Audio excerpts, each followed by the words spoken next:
ஆனிவர்சரிக்கு நெறைய பேர் விஷ் பண்ணியிருந்தீங்க. ஒரு சிலர் வந்து பர்சனல் டிஎம்ஸ்லாம் சென்ட் பண்ணியிருந்தீங்க. அதெல்லாம் படிக்கிறப்போதே ரொம்ப ஹாப்பியா இருந்ததுங்க. விஷ் பண்ண எல்லாருக்குமே ரொம்ப ரொம்ப தேங்க்ஸ். நேத்து காலையில எனக்கு ஒரு ஷூட் இருந்தது. யூசுவலா பார்த்தீங்கன்னா, நம்மளே ஷூட் பண்ணி, நம்மளே எடிட் பண்ணி போஸ்ட் பண்ணுவோம். இந்த டைம் பிராண்டே வந்து ஷூட் பண்ணிட்டாங்க. அதுவும் ஒரு பெரிய பிராண்ட்காக வந்து நான் ஷூட்க்கு போயிருந்தேன். ரொம்ப ஹாப்பியா இருந்ததுங்க. அண்ட் கொஞ்சம் டிஃப்ரெண்ட்டா வந்து அவங்க ட்ரை பண்ணியிருந்தாங்க. அவுட்கம் அவங்க எடிட் பண்ணி போஸ்ட் பண்ணுறப்போ தான் அது எப்படி வந்திருக்குன்னு எனக்கே தெரியும். ரொம்ப எக்ஸைட்டடாக இருக்குது. கண்டிப்பாக அப்போ உங்ககிட்டயும் வந்து ஷேர் பண்ணுறேன். ஈவினிங் வந்ததுக்கப்புறம் தான் ரெடி ஆகிட்டு கேக் வந்து கட் பண்ணியிருந்தோம்.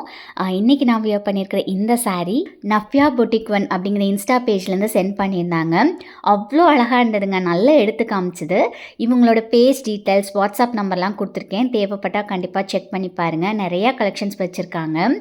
நேற்று காலையில் எடுத்த ஒரு சில கிளிப்பிங்ஸுமே ஆட் பண்ணியிருக்கேன் ஷூட்லேருந்து. நாளைக்கு ஒரு வீடியோவில் பார்க்கலாங்க. பாய்.